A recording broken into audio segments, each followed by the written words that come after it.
नमस्कार, स्वदेश न्यूज के खास प्रोग्राम जनता मांगे जवाब में आपका स्वागत है। आपके साथ मैं हूं एसपी त्रिपाठी। जनता मांगे जवाब में आज बात कर्नाटक के रण की और भाजपा के बिगड़ते समीकरण की।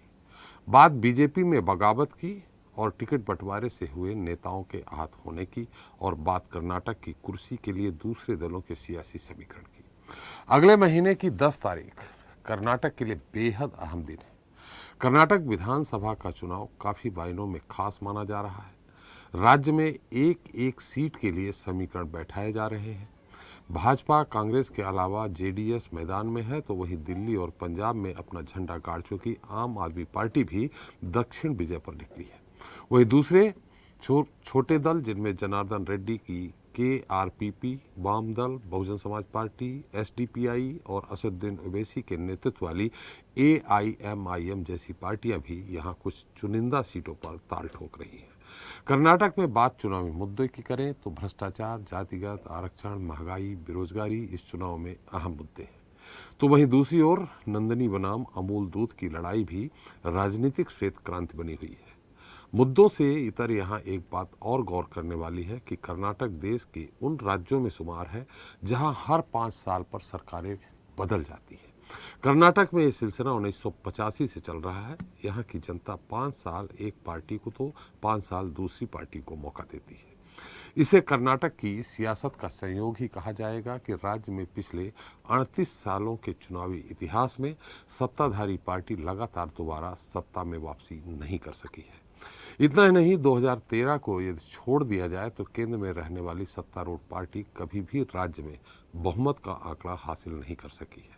और यही वजह है कि यहाँ भाजपा के स्थानीय नेताओं के साथ ही प्रधानमंत्री नरेंद्र मोदी, अमित शाह, अध्यक्ष जेपी नड्डा के साथ ही तमाम बड़े नेता राज्य में दोबारा सत्ता पाने के लिए पूरा जोर लगा रहे हैं। इसके अलावा कांग्रेस में भी राहुल गांधी भी भारत जोड़ो यात्रा के बाद जोश है और यहाँ सत्ता में वापसी कराने के लिए अध्यक्ष मल्लिकार्जुन खड़गे खेवनहार बने हुए हैं। वैसे पार्टी के सियासी समीकरण बता रहे हैं कि यहाँ भाजपा और कांग्रेस की ही सीधी टक्कर है, लेकिन टिकट बंटवारा भाजपा के लिए टिकट समस्या बन गया है, क्योंकि टिकट न मिलने से नाराज हुए बड़े बड़े नेता अब कमल का साथ छोड़ हाथ के साथ हो लिए हैं। ऐसे में ये बगावत भाजपा पर भारी पड़ती दिख रही है, जिसके बाद बीजेपी अपनी सरकार को बचाए रखने की जंग लड़ रही है, तो कांग्रेस सत्ता की वापसी के लिए जुटी है। लेकिन निगाहें जेडीएस पर टिकी हैं, क्योंकि एसडी कुमारस्वामी एक बार फिर से जेडीएस को किंग मेकर बनाने की जद्दोजहद कर रहे हैं। ऐसे में सबसे बड़ी बात यह है कि विधानसभा चुनाव में किसका समीकरण बनेगा और किसका समीकरण बिगड़ेगा। और बगावत के चक्रव्यूह में फंसी भाजपा क्या 38 साल का तिलस्म तोड़ पाएगी, ये देखना बहुत ही दिलचस्प होगा।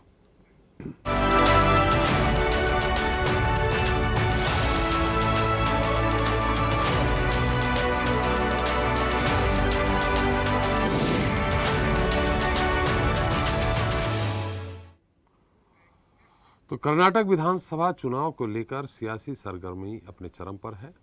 बीजेपी अपनी सत्ता को बचाए रखने की कोशिश में जुटी है, तो कांग्रेस वापसी की कवायद में है। जेडीएस के लिए भी यह चुनाव काफी अहम माना जा रहा है, तो वहीं आम आदमी पार्टी भी सभी सीटों पर चुनाव लड़ रही है। कर्नाटक के चुनाव पर सिर्फ कर्नाटक के लोगों को ही नहीं बल्कि देश भर की निगाहें हैं, क्योंकि इसे 2024 का सेमीफाइनल माना जा रहा है। वैसे तो कर्नाटक जैसे राज्य में सत्ता तक वही पार्टी पहुंच पाती है जो तमाम जाति समीकरणों को साध ले, जिसकी झलक टिकट बंटवारे में भी देखी गई है। लेकिन इस बार भाजपा के लिए टिकट बंटवारा जी का जंजाल बनता दिखाई दे रहा है। भाजपा के बागी नेता पार्टी की मुश्किलें बढ़ा रहे हैं। टिकट बंटवारे के बाद भाजपा के पूर्व मुख्यमंत्री से लेकर पूर्व उप मुख्यमंत्री और आधा दर्जन से ज्यादा विधायक भाजपा का टिकट न मिलने से नाराज होकर पार्टी छोड़ चुके हैं। भाजपा की लिस्ट के बाद इस्तीफों की झड़ी लगी हुई है। आज भी कर्नाटक के पूर्व मुख्यमंत्री जगदीश शेट्टार कांग्रेस में शामिल हो गए, जिसके बाद कांग्रेस नेता सिद्धारमैया ने दावा किया कि शेट्टार के कांग्रेस में आने से 150 सीटें कांग्रेस जीतेगी। भाजपा ने उनके समुदाय यानी लिंगायत समुदाय और उनके समर्थकों का अपमान किया है। सिद्धारमैया ने कहा कि आरएसएस से होने के बावजूद शेट्टार एक सेकुलर व्यक्ति है। इससे पहले कर्नाटक के पूर्व डिप्टी सीएम लक्ष्मण सावदी भी कांग्रेस पार्टी में शामिल हो गए। भाजपा अब तक 212 सीटों पर अपने उम्मीदवार की घोषणा कर चुकी है। पार्टी ने पहली सूची 189 और दूसरी में 23 उम्मीदवारों के नाम जारी किए थे, जिसमें भाजपा ने अपने 19 विधायकों के टिकट काटे हैं। ऐसे में भाजपा करीब 30 सीटों पर बगावत का सामना कर रही है। हालांकि कर्नाटक के मुख्यमंत्री मुंबई का कहना है कि भाजपा छोड़ कांग्रेस का दामन थामने वाले नेताओं से पार्टी को कोई फर्क नहीं पड़ेगा। अब फर्क पड़ेगा कि नहीं पड़ेगा, और यदि पड़ेगा तो कितना पड़ेगा, यह भी देखना अहम होगा। खैर, इस मुद्दे पर चर्चा करते हैं, जिसके लिए हमारे साथ मौजूद हैं बीजेपी से नेता हैं प्रकाश एस मिर्जी जी हैं, कांग्रेस नेता अजीम इनामदार जी हैं, जेडीएस प्रवक्ता मोहम्मद असदुद्दीन जी हैं, केआरपीपी नेता मोहम्मद फारूक हैं और स्वदेश न्यूज के managing editor RP Srivastava ji हैं। प्रकाश जी, मेरी आवाज़ सुन पा रहे हैं आप? सर नमस्कार सर। हाँ नमस्कार प्रकाश जी, मेरी आवाज़ सुन पा रहे हैं आप? हाँ सुन पा रहा हूँ सर जी। एक तरफ बीजेपी का दावा है कि हम फिर से सरकार बनाएंगे, हालांकि पिछले 38 सालों में एक ही पार्टी कभी रिपीट नहीं हुई। दूसरी तरफ आपके पूर्व मुख्यमंत्री, पूर्व उप मुख्यमंत्री, विधायक सब एक साथ भाजपा छोड़ते जा रहे हैं। ऐसे में आपको लगता है कि आप फिर से सरकार बना पाएंगे, 105 का आंकड़ा पार कर पाएंगे? Sure sir, 100% sir, sure. एक कम से 120 सीट्स तो हमारे बीजेपी से आएंगे सर। किस आधार पे दावा कर रहे हैं आप? सर डेवलपमेंट सर, केवल development? Totally development sir, state development. एक तरफ कांग्रेस आरोप लगा रही है मुख्य विपक्षी दल की कोई भी डेवलपमेंट यानी जो भी विकास कार्य हो रहे हैं उसमें 40% कमीशन खा रही है सरकार। नहीं सर, वो तो आपको मालूम है सर, सो विरोध पक्ष में रह को बोलते हैं सर, उनकी बात उन्होंने रखते हैं सर, पर फिर भी डेवलपमेंट पूरा जो भी है डिटेल्स आपको मैं दे सकता हूँ सर। कर्नाटक में क्या क्या डेवलपमेंट हुए मैं आराम से दे सकता हूँ सर, मैं आपको जवाब में। लिंगायत समुदाय के लोग 17% है करीब, और 80 से 85 सीटों पे वो अपना प्रभाव डालते हैं। ऐसे में अकेले येदुरप्पा जी के मत्थे, येदुरप्पा जी के दम पे आप लिंगायत वोटों को एक कर पाएंगे? श्योर सर, पहले से यही होते आ रहे हैं सर। येडियुरप्पा जी लिंगायत कम्युनिटी के बहुत बड़ा लीडर है, उनके साथ ही साथ और बहुत सारे हैं सर। मगर और एक बात बोले तो जो भारतीय जनता पार्टी जो है नहीं सर, लिंगायत सब समुदाय के साथ जाने वाले हैं सर हम लोग जी, पूरे का सर। कर्नाटक में कम से कम मेजर कम्युनिटी बोले तो लिंगायत है सर, कुरुबाज है सर, और मुस्लिम, सब टोटल सबके साथ जो हमारे प्राइम मिनिस्टर बोलते हैं ना सर, सबके साथ सबके विकास सर। चलिए, हमारे साथ है इनामदार जी हैं। इनामदार जी, मेरी आवाज आ रही है आपको? जरूर सर, थैंक यू। अजीम जी, आपकी आवाज आ रही? आ रही। अजीम जी, जिस तरह से भारत जोड़ो यात्रा निकली और जो अभी तक का वहाँ का ट्रेंड चला आ रहा है कि एक बार दूसरी पार्टी तो दूसरी बार दूसरी पार्टी आती रही, लेकिन आप लोग जिनके खिलाफ अभी 3 साल 3.5 साल से लड़ते रहे, चाहे लक्ष्मण सावदी जी हों, चाहे जगदीश शेट्टार जी हों, आज उन्हीं को आपने अपनी पार्टी में मिला लिया। अब ऐसी स्थिति में अब आप उनको टिकट भी देंगे, उनके साथ हो लेंगे, जबकि इसके पहले आप लोगों, कांग्रेस के लोग इन पे भ्रष्टाचार के आरोप लगाते रहे, चाहे शेट्टार जी हों चाहे साउदी जी हों। नहीं, लड़ाई हमारी किसी एक शख्स के साथ नहीं होती है, वो आइडियोलॉजी है जो बीजेपी की आइडियोलॉजी है। हम लोग बीजेपी की आइडियोलॉजी के खिलाफ हम लोग लड़ते हैं।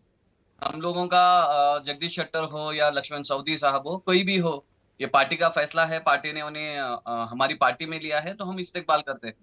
और आप जो पूछ रहे हैं, ये वॉशिंग मशीन जो सिर्फ बीजेपी वाले के पास है, अब हमारे पास भी फिर रही है, हमारे पास भी घूम रही है जी। तो हम लोगों में ये ट्रेंड शुरू कर दिया है कि जो मतलब जिस नेता से हम लड़ाई करते थे, जिस नेता के साथ हम विरोध में खड़े होते थे, आज हम लोग उसी वॉशिंग मशीन में उनको धो के अपने पक्ष में ले रहे हैं। और इसी का फायदा बीजेपी को आने वाले दिनों में बताया जाएगा कि हम लोगों के साथ में मतलब ये लोग आने के बाद में कितनी सीटें ये अपने दम पे यहाँ पे कांग्रेस में लाएंगे और कितना डैमेज बीजेपी को कर्नाटक में ये लोग करने वाले हैं। और बीजेपी की जो सियासत है वो सिर्फ यूज एंड थ्रो वाली है जी। आप जगदीश शेट्टर साहब के बारे में आप हुबली के हिस्से में अगर आप जाकर कहीं पे भी पूछेंगे तो उन्होंने बीजेपी का मतलब वो फाउंडर नहीं है, बीजेपी के नहीं है, वो जन सेवा जो फर्स्ट फाउंडर जो है बीजेपी के पार्टी के आने से पहले ही वो लोग मतलब बीजेपी की आइडियोलॉजी से जुड़े थे, बीजेपी के कामों से जुड़े थे। लेकिन 6-7 बार एमएलए रहने के बाद में, एक्स सीएम होने के बावजूद उन्हें टिकट से वंचित किया गया है। तो हम लोगों के पास इतना तो रिस्पेक्ट है, इतना सम्मान है। जो लोग बहुत ताकतवर हैं, जो लोग बहुत उम्र दराज लोग हैं, उन लोगों को हम अपनी पार्टी में बड़ी इस्तकबाल के साथ में लेते हैं, और आने वाले दिनों में इनकी प्रेजेंस जो है कर्नाटक में बहुत फायदेमंद होगी, हम लोगों को उम्मीद है। और इंशाल्लाह ये लोग अपने जो भी खिदमात किए हैं, उन लोगों के साथ में किए हैं, जो लोग इन्हें इस्तेमाल किए हैं, और उनका इस्तेमाल किस तरीके का हुआ है वो बताएंगे।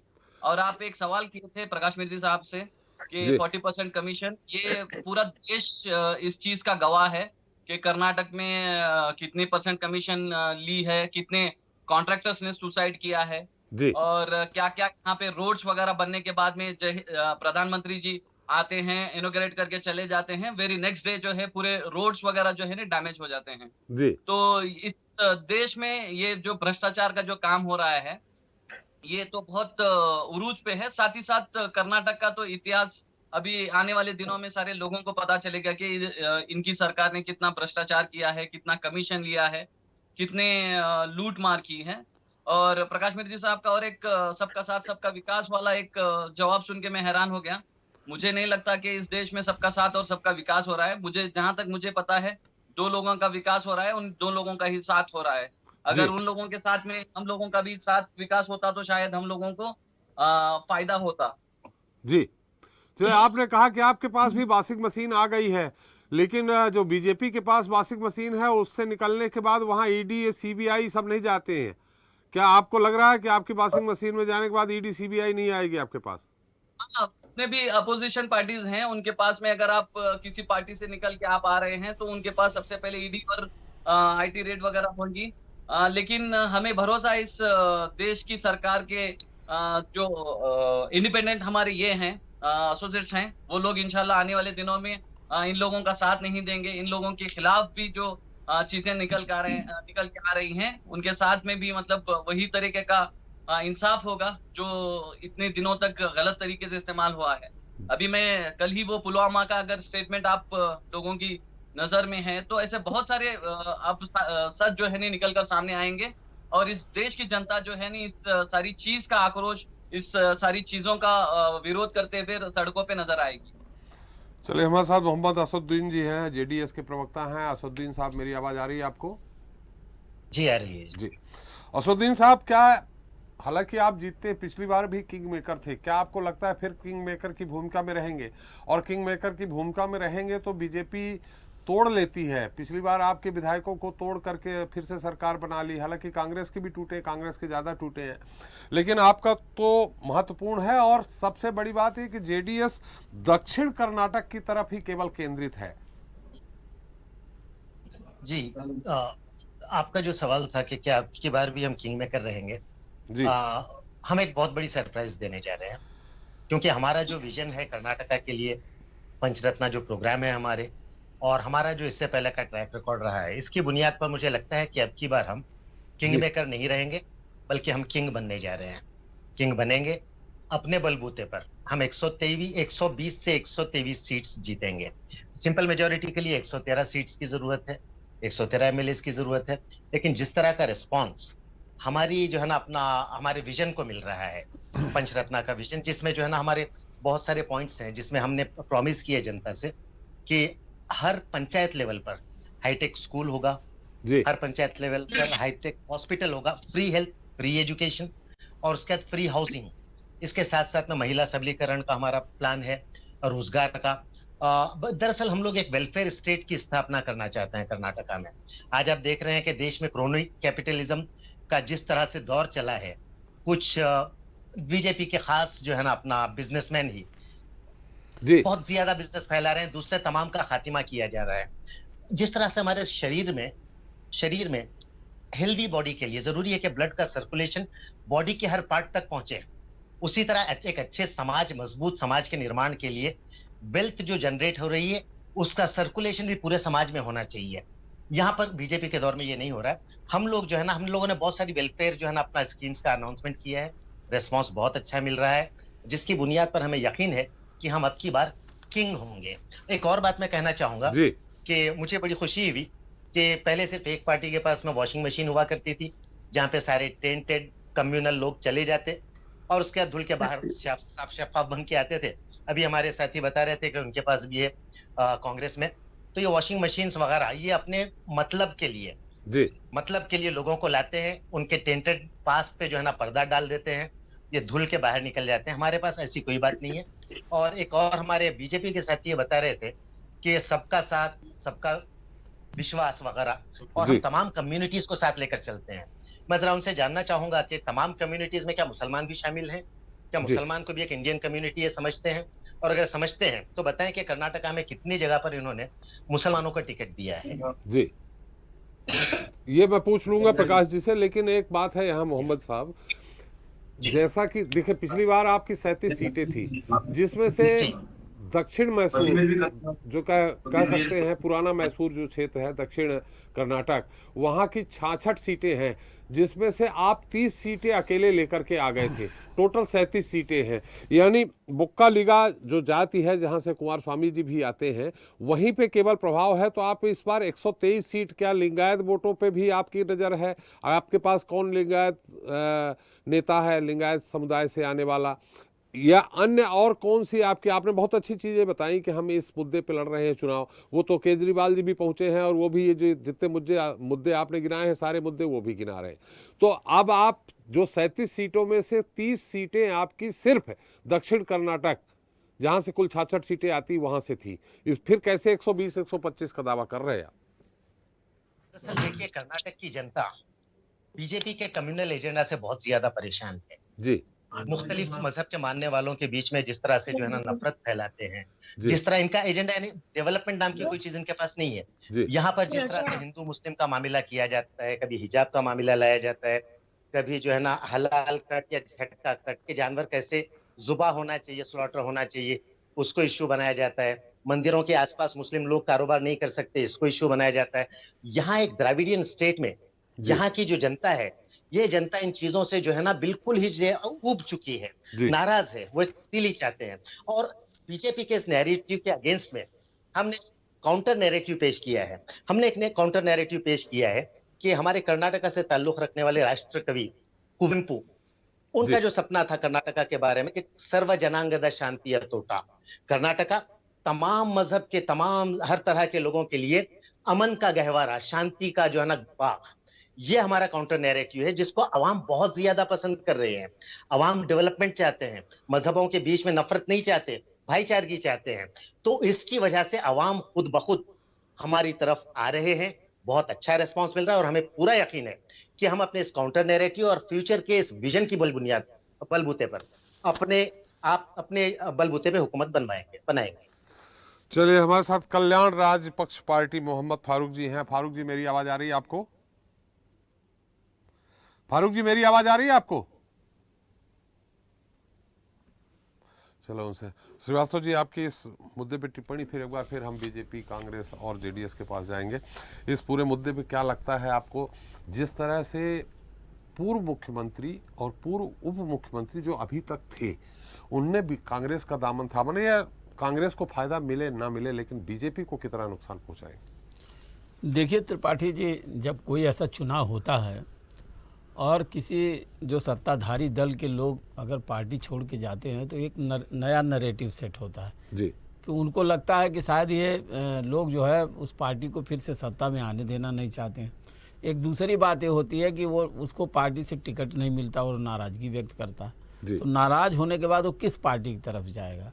यहाँ देखा जा रहा है, अभी जितने भी, अभी मैं देख रहा था जो CDSL का जो सर्वे आया था जी, उसमें जो ओपिनियन पोल, उसके आधार पर ये बताया जा रहा था कि कांग्रेस एक बहुमत की ओर बढ़ रही है। अभी तो अभी का सर्वे है।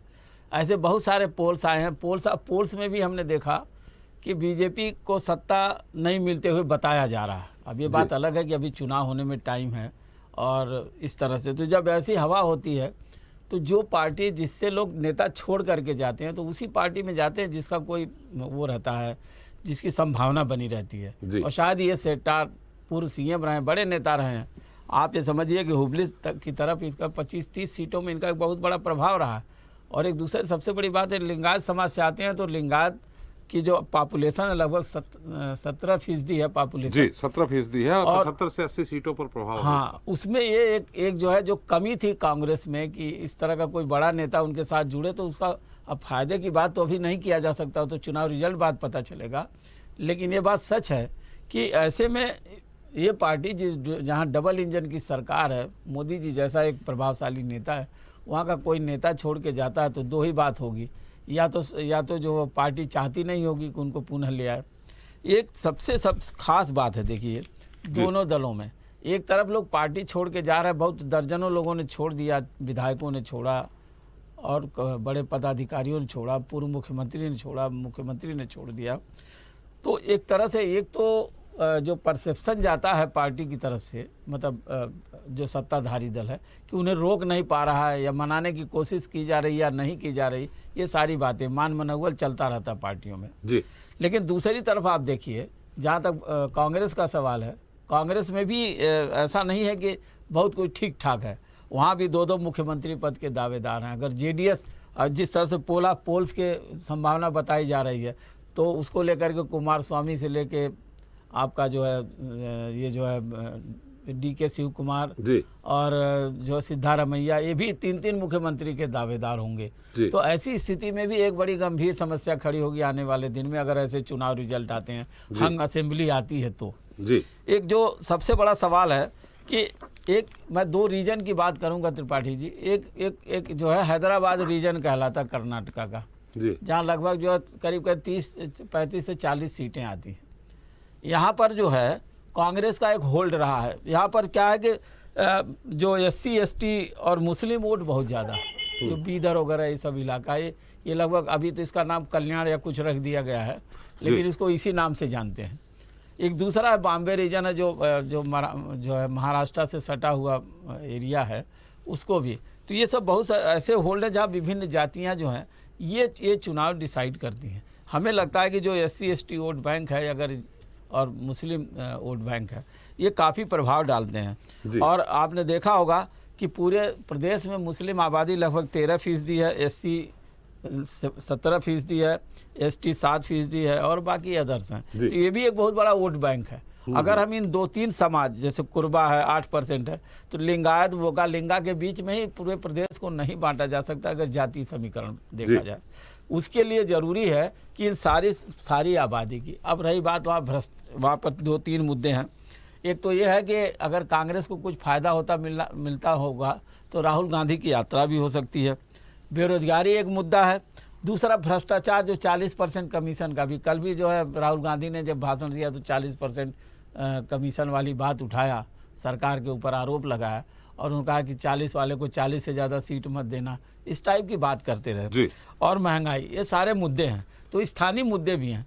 हम ये भी मानते हैं कि हो सकता है कि पूर्व में जैसे येदियुरप्पा के टाइम में जो सरकार 2 साल चला, फिर उन्होंने इस्तीफा दे दिया, अब बोम्मई साहब सरकार चला रहे हैं। तो मेरा ये कहना है कि ऐसे समय में जो डेवलपमेंट की बात होती है, बहुत सारे काम हुए होंगे, लेकिन ये सारी चीज़ें लगभग जो है कुछ मुद्दों के सामने पीछे छूट जाती हैं। और सरकार को जो है अब सिर्फ एक ही है कि जो केंद्र सरकार की योजनाएं हैं, जो प्रधानमंत्री की योजनाएं हैं, और वो जो उन योजनाओं में जैसे आवास और तमाम चीज़ें हैं, आपका उज्ज्वला जो योजना, अगर इनको सही ढंग से प्रधानमंत्री जी अगर वो कर पाते हैं और उनकी इमेज के हिसाब से कोई बात आती है, तो निश्चित रूप से मुकाबला बड़ा कड़ा होगा। लेकिन फ़िलहाल अभी सिर्फ तीन पार्टियों के बीच में ही हमें लगता है जो है चुनाव में टक्कर नज़र आती है।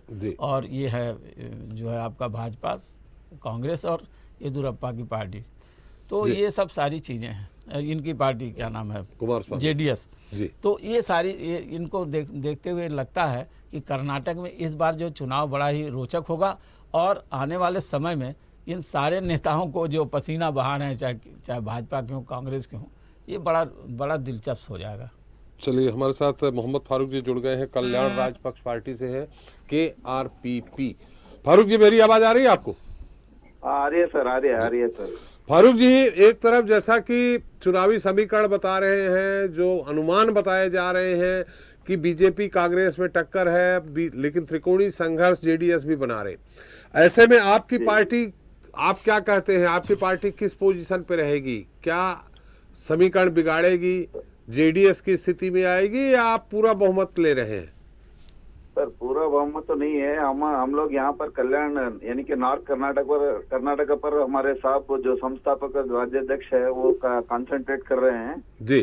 जो सीटों की अभी जो शुरुआत हुई है नॉमिनेशन की, आज अल्हम्दुलिल्लाह हमारे बಳ್ಳारी सिटी से एक नॉमिनेशन हुआ, सिरगुप्पा से नॉमिनेशन हुआ है जी। और ये जो बता रहे हैं ना सर, भाजपा वाले और कांग्रेस वाले तो कभी सत्ता में आए ही नहीं है, 10 साल हो चुके हैं जी। तो। और दूसरी बात यह है कि भाजपा वाले तो मैं भी भाजपा में रह चुका हूँ पहले। किसमें? भाजपा में रह चुके हैं आप? जी जी जी। अल्पसंख्यक मोर्चा में जो भी बंदा कार्यकर्ता जो सही मानों में काम करते हैं उसके लिए जो स्थान मान नहीं मिलता है, यहाँ तक कि मेरे हाथ से वक्फ बोर्ड चेयरमैन चूक गया जी। तो ऐसी हालत है कार्यकर्ता की, ये लोग हम काम करते हैं कार्यकर्ता उनको सही मानों में सही उनका उसका क्या पोजीशंस नहीं देते हैं जी। ऐसी हालत है। और सरकार बोल रहे ना, अभी तो आपने सुना है 40% की सरकार चल रही है और डबल इंजन सरकार है, केंद्र में भी उनका ये, राज्य में भी उनकी सरकार है, तो डेवलपमेंट कहाँ हो रहा है जी। और बोलते हैं कि सबका साथ सबका विकास, कहाँ हो रहा है सबका विकास? सबका साथ का है, गरीब होते जा रहा है, साहूकार होते जा रहा है और रिच पर्सन होते जा रहा है। आप इसे सुन रहे हैं ना, अभी टीवी में अदानी साहब को लगातार पूरा यहाँ का केंद्र में पूरा उनको सपोर्ट करती है। और यहाँ पर हमारे स्टेट में ऐसा हुआ कि अभी अल्पसंख्यक मुद्दे तो आप तो देख रहे हैं, दिन ब दिन देख रहे हैं हम अल्पसंख्यक मुद्दे पर। और ऐसी सरकार तो हमारी जो 4% में जो रिजर्वेशन थी वो हमारे हाथ से निकल गई है जी। अच्छा ये बताइए कितनी सीटों पे आप चुनाव लड़ रहे हैं? सर 50 सीटों से सर। चलिए, पोस्ट पोल मतलब अगर आप 50 सीटों में से दर्जन भर 2 दर्जन जीतते हैं और बहुमत किसी का नहीं आता है, तो किस पार्टी को सपोर्ट करेंगे आप, जेडीएस को या कांग्रेस को?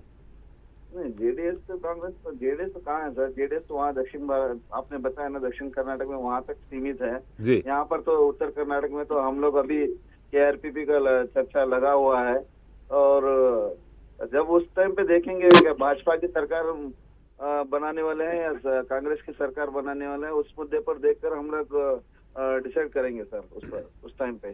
चलिए, आपका मुख्य मुद्दा क्या है? सर हमारा तो मुद्दा कुछ नहीं है सर, अभी तो जीतना है हमारा मुद्दा है, अभी हमारा उद्देश्य जीतना है। अभी हम लोग सीट लेना, ये कैंडिडेट्स को जिता लेना है, बस इसके ऊपर हम लोग काम कर रहे हैं अभी। नहीं, किस मुद्दे पे आप चुनाव लड़ रहे हैं? आप विकास करेंगे या भाजपा के भ्रष्टाचार को मुद्दा बना रहे हैं, बेरोजगारी को बना रहे हैं, महंगाई को बना रहे हैं, या जाति समीकरण के आधार पे आप जीतने की बात कर रहे हैं? नहीं सर, हम लोग जाति समीकरण तो बिल्कुल ही नहीं है सर, जाति समीकरण तो नहीं है। हम लोग पूरा डॉक्टर बाबा साहेब अम्बेडकर के तत्व पर और विश्वगुरु बसवण्णा के तत्व पर, और हमें जो कर रहे हैं जो खास करके डेवलपमेंट पर, यानी कि अभी माना के डेवलपमेंट पर हम लोग कंसंट्रेट करेंगे सर, यही हमारा मुद्दा है जी। चलिए, हमारे साथ अजीम जी एक बार आपने कुछ सवाल किया था प्रकाश जी से, फिर से सवाल को दोहराए, मैं प्रकाश जी से उत्तर लेता हूँ। अजीम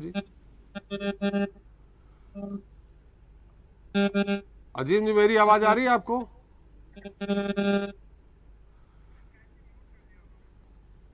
अजीम जी मेरी आवाज आ रही है आपको? चल लगता चल, अजीम जी मेरी आवाज आ रही है आपको? बोलिए जी। अजीम जी, आपने प्रकाश जी से सवाल किया था, चलिए आप एक बार फिर से सवाल कर लीजिए, मैं प्रकाश जी से उत्तर लेता हूं। क्या सवाल है आपका प्रकाश जी, भाजपा के प्रवक्ता से? प्रकाश भाई से मेरा यही सवाल है कि जो आप लोग वादे करते हैं, जो झूठे स्लोगन्स लगाते हैं, 15 लाख का भी एक जुमला था, आप जो है, आपकी आवाज कट के आ रही है अजीम जी, आप आवाज माइक को पास में रखिए थोड़ा सा। हेलो, अभी आ रही? हाँ जी, बोलिए। कहना चाहता हूँ कि आप जो इस देश भर के लोगों को बेवकूफ बना रहे हैं, सबका साथ सबका विकास वाला एक आपका स्लोगन है, आप जो है 15 लाख का वादा करते हैं, फिर बोलते हैं कि वो एक चुनावी एक स्लोगन था, राष्ट्रीय आप जो मुद्दे, है 2 करोड़ रोजगार का जो वादा करते थे, अजीम जी तो राष्ट्रीय आप मुद्दे कितनी पे बार सवाल मतलब मत लोगों करिए। को बेवकूफ बनाएंगे बात। आप कर्नाटक से संबंधित जुड़े मुद्दे पे सवाल करिए, कमीशन का है या दूसरा मुद्दा है, वो उस मुद्दे पे बहुत सारी बातें हो गई। 2014 से लगातार 15 करोड़ की बात हो रही है, बेरोजगारी की बात हो रही है, सब। आप तो कर्नाटक से जुड़े मुद्दे पे सवाल करें। जिस राज्य में चुनाव आता है तब ये बहुत सारी झूठी बातें करते हैं जी। तब नए वादे हैं, झूठे कहानियां हैं, जिसपे ये इस राज्य में इलेक्शन जीतने की बात कर रहे हैं। एक्सपीरियंस है, मैं इतना उम्मीद कर सकता हूं कि इस बार शायद बीजेपी के लिए यहाँ पे इस राज्य में 40 सीटें भी नहीं आएंगी, क्योंकि जिस तरीके से उन्होंने कॉन्ट्रैक्टर्स को लूटा है, जिस तरीके से यहाँ पे उन्होंने हिजाब का एक विवाद पैदा किया है, अजान का विवाद पैदा किया है, यहाँ पे जिस तरीके की यहाँ पे धर्म राजनीति इन्होंने की है, आने वाले राज्य में इस इलेक्शन में जो है ये सारे राज्य मिलकर इनको इस सारी चीजों का जवाब देगा। लेकिन अजीम जी जहां पे ये धर्म की राजनीति करते हैं। अजीम जी, जब भी धर्म की राजनीति हुई है, हिंदू मुस्लिम की बात आई है तो बीजेपी को फायदा हुआ है। अगर आप कहेंगे हिंदू मुस्लिम की बात आएगी तो बीजेपी को फायदा होगा, क्योंकि मुस्लिम तो मात्र 13% है, और धर्म की बात आई तो फिर से सरकार बना लेंगे। नहीं होगा, क्योंकि इस राज्य की सरकार का जो झूठापन था, अभी हिजाब के विवाद में जिसने आवाज उठाई थी उड़पी में, जी, वो उस बंदे का क्या होगा वो देखने का लायक है। और जहां जहां इन्होंने ये आवाज उठाई थी, आप बीएस येडियुरप्पा साहब को बहुत ज्यादा कोट कर रहे हैं बीजेपी के सारे लोग। तो बीजेपी के इसी नेता ने कल टाइम्स ऑफ इंडिया के इसमें एक अपना बाइट दिया है, उन्होंने अपना एक आर्टिकल उस पे प्रिंट हुआ है कि वो हिजाब को, बैन को, ये सारी चीजों को वो एंटरटेन नहीं करेंगे, तो उसके खिलाफ बगावत करेंगे। तो ये उनको भी पता है कि वो जब तक वो धर्म की राजनीति नहीं यहाँ पे करते रहेंगे, तब तक लोग उन्हें जो है स्वीकार नहीं करेंगे। और आपको एक चीज मैं याद दिलाना चाहता हूँ कि इस राज्य में जो पिछली बीजेपी की सरकार यहाँ पे रूल की है, ये इनके दम पे नहीं हुई है। इन्होंने जो है ऑपरेशन कमल का इस्तेमाल किया था, इन्होंने कांग्रेस और जीडीएस के एमएलएस को खरीदा था, उसके बाद में इनकी सरकार यहाँ पे इस राज्य में आई है। वो फिर से खरीद लेंगे तो क्या करेंगे आप? इस राज्य की अजीम जी फिर से खरीद लेंगे तो क्या करेंगे आप? वो फिर से खरीद लेंगे, यही होगा इनके साथ में। अजीम जी वो फिर से खरीद लेंगे तो क्या करेंगे आप? अजीम जी, अब इस देश के कानून पे है, और इस जी देखिए, हम लोग अपनी कोशिश करते हैं, हम लोग हमेशा कोशिश करते हैं कि बीजेपी जिस तरीके से लोगों को झूठ बोलकर, जो लोगों के गले काट कर अपनी तिजोरियां भर रही है, अदानी जैसा एक आदमी जो है दिन ब दिन अमीर होता जा रहा है। तो हम लोग कोशिश करते हैं कि गरीबों तक जो है जिस तरीके का उन लोगों को ये मिलना चाहिए, सारी चीजें मुहैया होनी चाहिए, वो हम लोग कोशिश करते हैं। उसके खिलाफ हम लोग लड़ाई करके हम लोग इलेक्शन जीतते हैं, फिर के लोग एमएलए को खरीदते हैं, सरकार बनाते हैं। इस बार अगर ये लोग ऐसा करेंगे तो मुझे इतना यकीन है कि आने वाले दिनों में जहां ये लोग एमएलए ये थे, सरकार बदलने में जो साथ दिए थे, इस बार इलेक्शन में जनता इनको इनके घर तक पहुंचाने का काम करेगी। चलिए प्रकाश जी, जिस तरह से कह रहे हैं कि चाहे हिजाब का मुद्दा हो, अजान का मुद्दा हो, ये सारे मुद्दे, प्रकाश जी मेरी आवाज आ रही है आपको? सर आ रही है, सर आ रही जी, हिजाब का मुद्दा हो, अजान का मुद्दा हो, ये मुद्दे आपके अगेंस्ट जाएंगे। दूसरा, उन्होंने खुले तौर पे कहा कि जो कमीशनबाजी है ठेकेदारों से है, कई ठेकेदार सुसाइड कर चुके हैं कमीशनबाजी को देखते हुए, ये सारे मुद्दे आपके अगेंस्ट में जाएंगे और आप 40 सीटें भी नहीं ले पाएंगे, ऐसा दावा कर रहे हैं जेडीएस के और कांग्रेस के प्रवक्ता। सर अभी तक तो मैं अजीम भाई का बात सुना सर जी, और अच्छा भाषण दिया सर जी, बोलिए बोलिए। जो भी हमें कर रहे हैं अपनी काम की डेवलपमेंट के दम पर हमें 120 सीट आने वाले हैं सर, 100% आने वाले हैं सर। नहीं तो और राजनीति जो जातीय राजनीति, कास्टिज्म जो हम तो नहीं कर रहे सर, उन्होंने ये बोल रहे सर, जो पहली बार बोले थे अजीम भाई बोले थे वॉशिंग मशीन का एक बात यूज करे थे सर, ऑलरेडी स्टार्ट हुआ सर। वो लक्ष्मण सवदी सर हो या जगदीश शेट्टर सर हो, उन्होंने कांग्रेस ज्वाइन होने से पहले बोले थे हमें इज्जत से वहां पे रख लो कर को, अभी कल ही ज्वाइन हुए सर, वो एक साथ अजीम भाई का वॉशिंग मशीन स्टार्ट हुआ सर, अभी जी धोने लगे सर उनको। तो फिर अभी उनको मालूम होना चाहिए सर, अभी हमारा पार्टी छोड़ को गए ना सर, अभी से अजीम भाई की बात उन्हें देखना पड़ेगा कि कांग्रेस में क्या है और बीजेपी में क्या है सर। हम तो यही एक ही मुद्दा है सर, डेवलपमेंट, ओनली डेवलपमेंट। क्या डेवलपमेंट किया है, थोड़ा बताएंगे आप? सर बहुत सारे काम तो हुआ है सर यहाँ कर्नाटक में सर। कर्नाटक की बात करने के लिए बोले थे आप, अजीम भाई को एक इंस्ट्रक्शन दिया था, वो हिसाब से मैं बात कर रहा हूँ sir.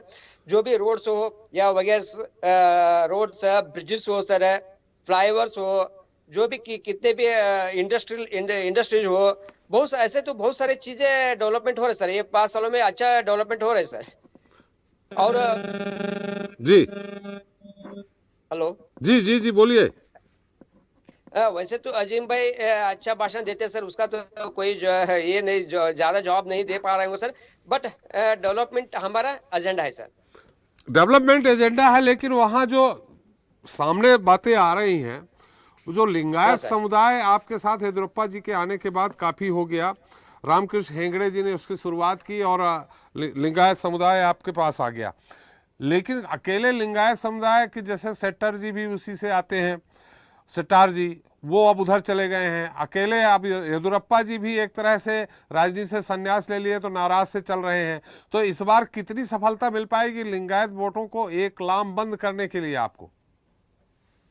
Sir Jagdish Shettar sir जो रिस्पेक्टेड पर्सन है सर, वो तो क्या हिसाब से वो तो अभी तक हमें सोचे नहीं सर। जगदीश शेट्टर साहब या लक्ष्मण सोदी साहब 2 जने गए तो पार्टी को कुछ भी नुकसान नहीं है सर। लिंगायत जो वोट है, आप लिंगायत वोट के बारे में जो बात करें ना सर, 100% बीजेपी तरफ ही है सर जी। नहीं तो आप कोई बोल डाउट नहीं है सर। आप बोल रहे हैं कि इनके जाने से कोई नुकसान नहीं होगा, तो फिर आपने इनको मुख्य, अगर इनका प्रभाव नहीं था तो इनको मुख्यमंत्री क्यों बनवाया था आपने? सर ऐसा है सर। जी सर जी जी बोलिए। सर हमें तो जाने के लिए, हमें पार्टी छोड़ को जाने के लिए तो हम नहीं बोले थे सर उनको। हमें भी बोले थे कि हमारा हाईकमांड, सेंट्रल हाईकमांड वाले और स्टेट हाईकमांड सब जने जाको जगदीश शेट्टर साहब गारू जाको उनको कन्विंस करे थे सर कि अच्छा फ्यूचर है पार्टी में, ऐसा डिसीजन मत लिए कर को बोले थे सर। फिर उनकी स्वतंत्र है सर, अपना आप डिसीजन लेने के लिए फ्री है सर, वो हिसाब से गए सर। मगर क्या आप उनको क्यों दिए कर को बोले में सर, उनकी सीनियरिटी थे सर, जब पार्टी में थे सर उनकी सीनियरिटी थे है सर ना। जगदीश शेट्टर साहब के बारे में मुझे भी रिस्पेक्ट है सर, वो क्यों ऐसा गलत डिसीजन लिए वो आज तक हमें भी थोड़ी कंफ्यूजन में है सर। नहीं तो जगदीश शेट्टार जी को आप टिकट ही काट दोगे, आप लक्ष्मण साउदी जी का टिकट ही काट दोगे तो नहीं जाएंगे क्या आप? फ्यूचर फिर किस बात का? आप कहते हैं अच्छा फ्यूचर है पार्टी में, जब उनका टिकट ही काट दिया तो अब क्या फ्यूचर, उनको क्या बनाने वाले थे? सर बोले थे सर, हमारे लीडर्स बोले थे सर घर जाकर, आप किनको आप जो किनको सूचित करते उनको ही हम पार्टी देंगे करके कन्विंस भी करे उनको जी। तो वहाँ का कांग्रेस की उनको क्या बताए, वो तो अंदर की बात हमें भी मालूम नहीं था। अजीम भाई बोलना। जी चलिए अजीम जी से बाद में आते हैं। मोहम्मद असुद्दीन जी साहब के पास एक बार फिर चलते हैं। मोहम्मद साहब मेरी आवाज आ रही है आपको? असुद्दीन साहब, हाँ आवाज आ रही है जी। असुद्दीन साहब, आपने कहा कि आप अकेले किंग मेकर बनेंगे, किंग बनेंगे आप, किंग मेकर नहीं रहेंगे, किंग बनेंगे आप, सरकार बनाएंगे।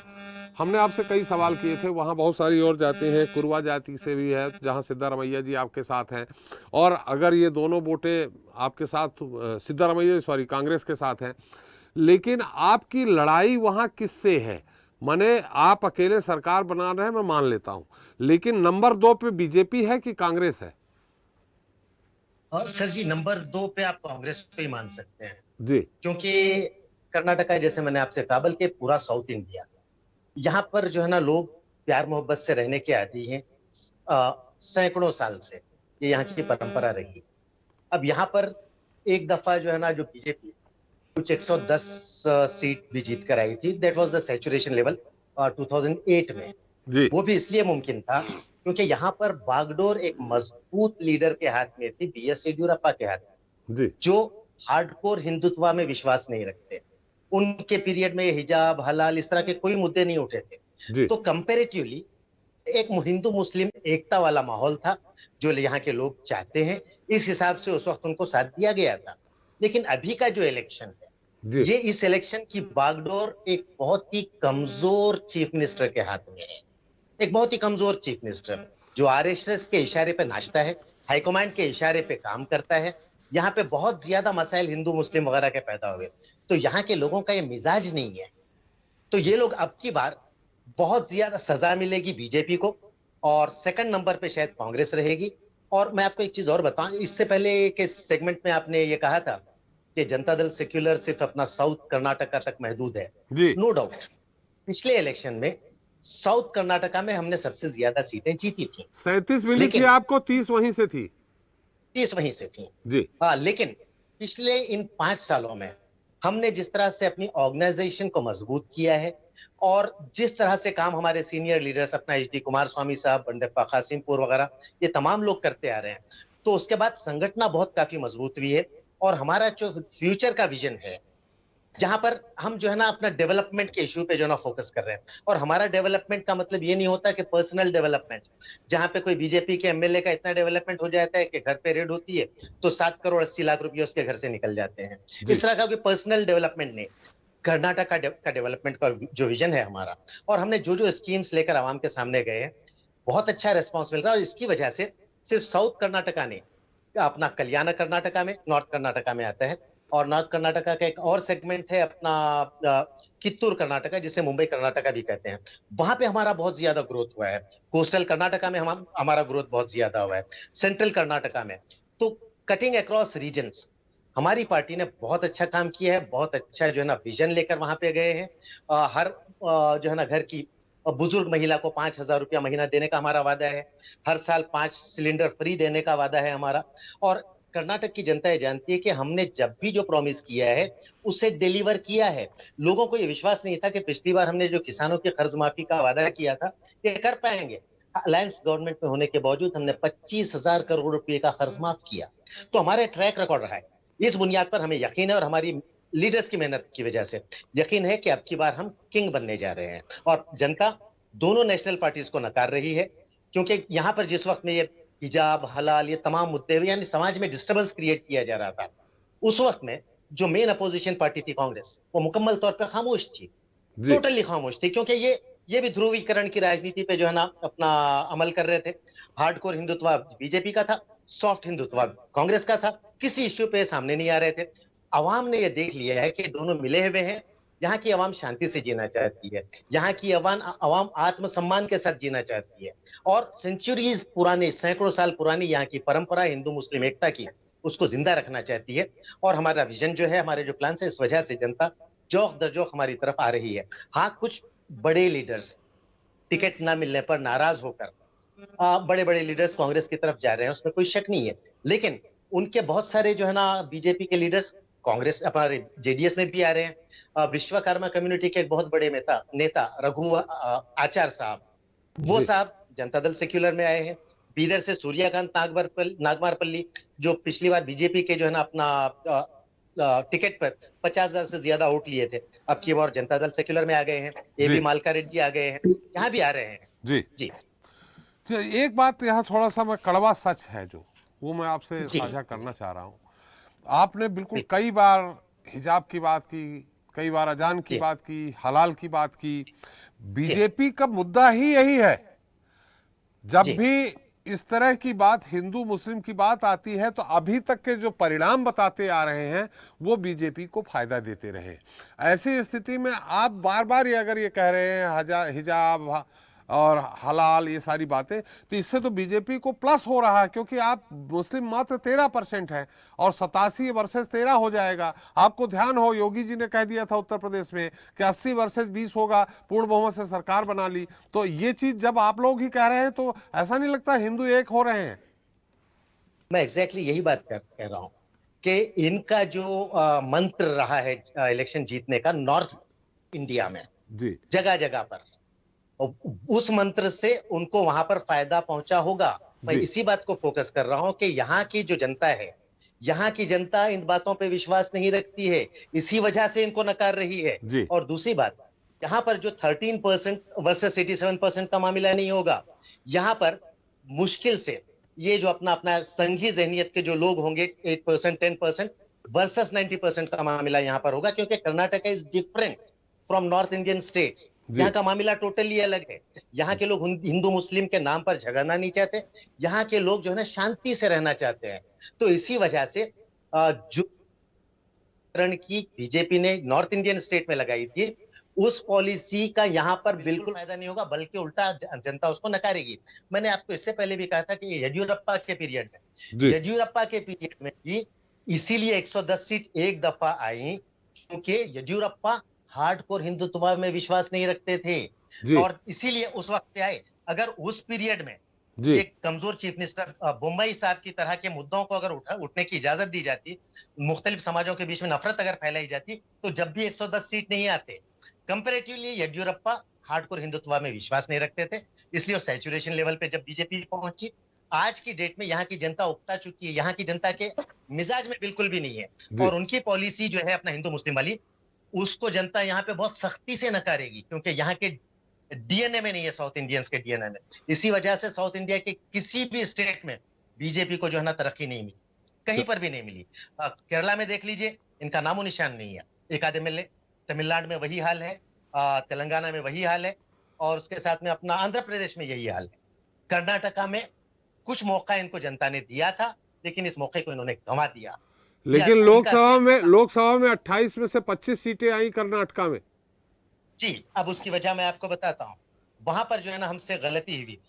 कांग्रेस और जनता दल सेक्युलर, ये दोनों अलायंस में हम जो है ना, इन्होंने पिछली बार असेंबली इलेक्शन कॉन्टेस्ट किया था, लेकिन ये जो टॉप लेवल पे जो अलायंस हुआ, लोकल लेवल पे लोकल पॉलिटिशियंस उससे अपने आप को जोड़ नहीं पाए।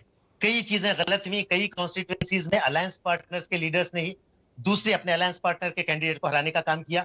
ये पहली दफा ऐसा हुआ कि 25 सीटें उन्होंने जीती और बड़ी अफसोस की बात है कि जिस जनता दल सेक्युलर एक सीट पे सीमित हुई, एक इंडिपेंडेंट आया, एक कांग्रेस का आया।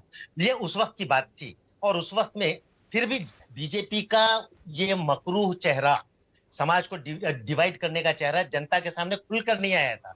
ये पिछले जो है ना साल 2 साल में आया है। तो अवाम यहाँ से ऊब चुकी है। द्राविडियन स्टेट्स में इनकी पॉलिसी बिल्कुल नहीं चलेगी, अवाम इनको बिल्कुल एक्सेप्ट नहीं करेगी। चलिए एक बार फिर चलते हैं मोहम्मद फारूक साहब का। मोहम्मद फारूक जी, आपको मेरी आवाज आ रही है? आ रही सर, सुन रहा हूँ। फारूक साहब, अब आपसे हम ईमानदारी से पूछना चाहते हैं कि ठीक है, आपने तो खुद स्वीकार कर लिया कि हम 20 से 25 सीटें जीतेंगे और सत्ता की चाबी अपने हाथ में रखेंगे, आप कह रहे हैं, क्योंकि बहुमत किसी को नहीं आ रहा। इन तीनों में से सबसे बड़ी पार्टी कौन सी बन रही है, जेडीएस की, कांग्रेस की या बीजेपी? सर भाजपा का तो मुश्किल है सर जी, बट कांग्रेस का भी मुश्किल है जी। क्यों बोले तो ये लोग तो 10 साल से सत्ता में तो नहीं है, तो अब तक तो सीटें इतने तो नहीं ला सकते बोल के डाउट है जी। और दूसरी बात है, जेडीएस ये मौके के तलाश में रहते हैं जी। और कभी कभी क्या किंग बनना चाहते हैं, कभी किंग मेकर बनाते हैं, क्या पता नहीं चलता। लोगों को मालूम पड़ता है कि जिस जगह में भी पिछली बार देखा ना, अपने बीजेपी के साथ जुड़ गए थे, फिर उसके बाद भी कांग्रेस के साथ जुड़ गए, तो उन्हीं की वजह से तो येदियुरप्पा सरकार वन साइड में सीटें, उस टाइम पे भाजपा की सीटें वन साइड में आ गए थे जी चुनाव में। तो इस तरीके से वो तो मौके की तलाश में रहते हैं जेडीएस।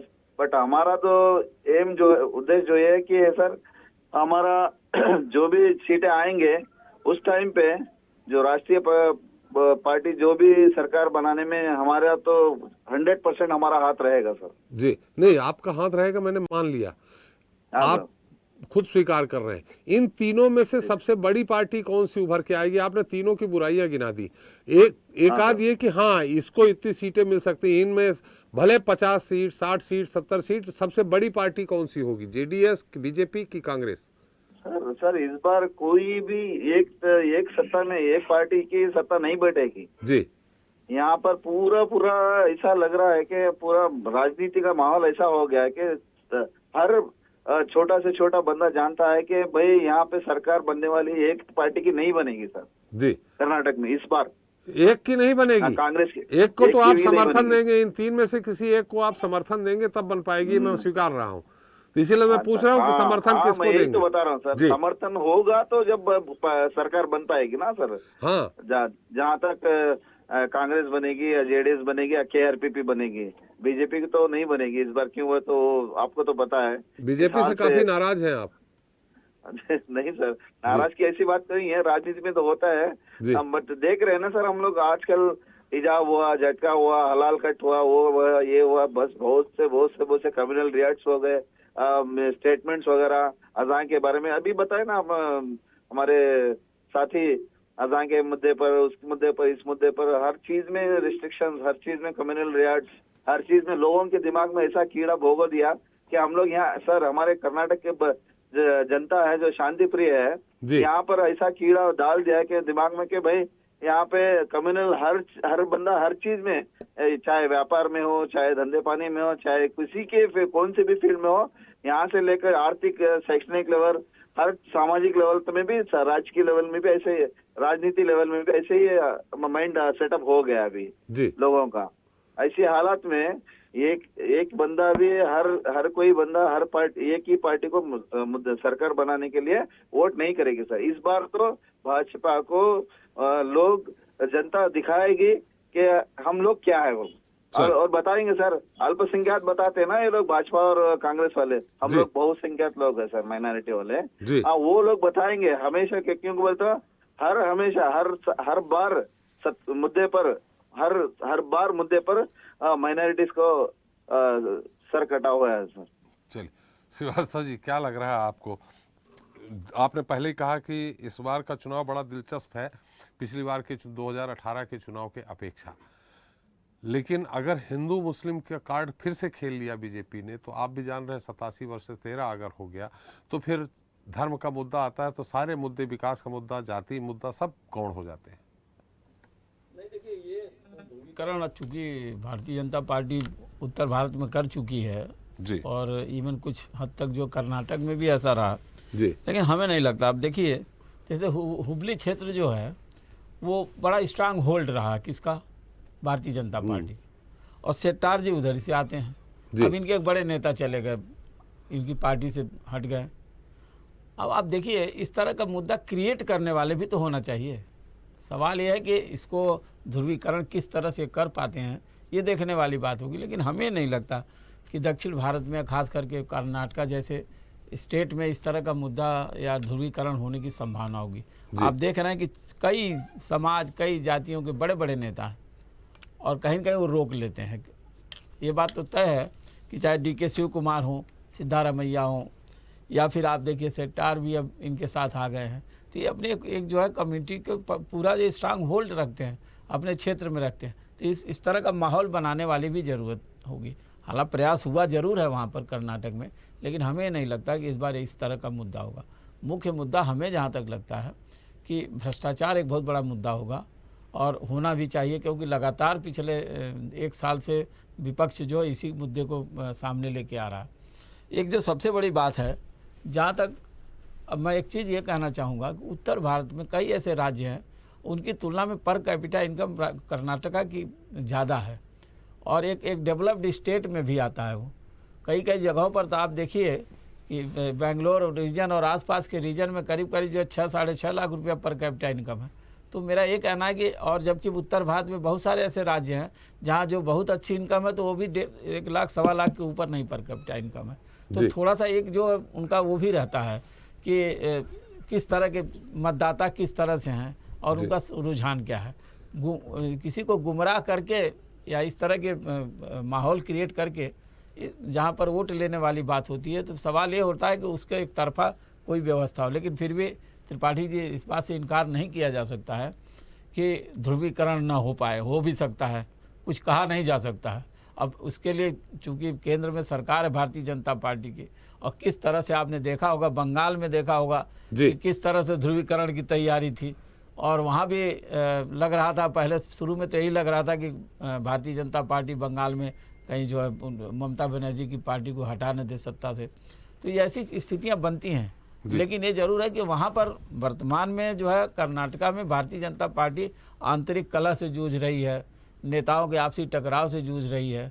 ये भी बहुत सारे मुद्दे हैं। और जहाँ तक मुख्यमंत्री का सवाल है, एक तरह से जो है बोम्मई साहब जो है, येदियुरप्पा जैसी न तो उनकी छवि है ना, येदियुरप्पा जैसा उनका कोई कद दिखता है, भले ही मुख्यमंत्री हो। जी तो ये सारी बातों पर अगर ध्यान दिया जाए तो हमें लगता नहीं कि ध्रुवीकरण पूरी तरह हो पाएगा, उसकी संभावना कुछ कम लगती है, लेकिन चुनाव है, इसमें कुछ कहा नहीं जा सकता।